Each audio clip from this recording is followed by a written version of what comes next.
السلام عليكم. لا تنسوا الاعجاب بالفيديو والاشتراك في القناة تشجيعا لنا لنستمر بنشر المزيد إن شاء الله. رد الحزب الوطني الفرنسي من خلال صوت نائب رئيسه سباستيان شينو الذي تمت دعوته هذا الصباح على قناة BFM TV من أجل المقابلة الصحفية التي أجراها الرئيس عبد المجيد تبون بداية الأسبوع الحالي مع صحيفة لوبينيون الفرنسية. في هذا اللقاء اللاذع هاجم الرئيس الجزائري عبد المجيد تبون حزب التجمع الوطني الفرنسي قائلا إنه حزب ينشر الأمية ويحتوي حمضه النووي على بقايا منظمة الجيش الشعبي، المنظمة شبه العسكرية المعارضة لاستقلال الجزائر.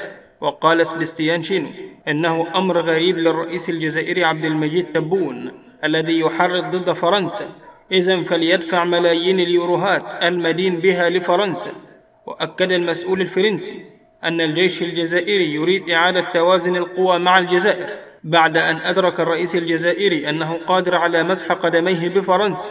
بالنسبة لشينو فقد شارك أعضاء من الحكومة الفرنسية في هذا الإضعاف لفرنسا عندما يذهب جيرالد دارمانين لتكريم الحزب السياسي الذي يقاتل من أجل الاستقلال بوضع إكليل من الزهور.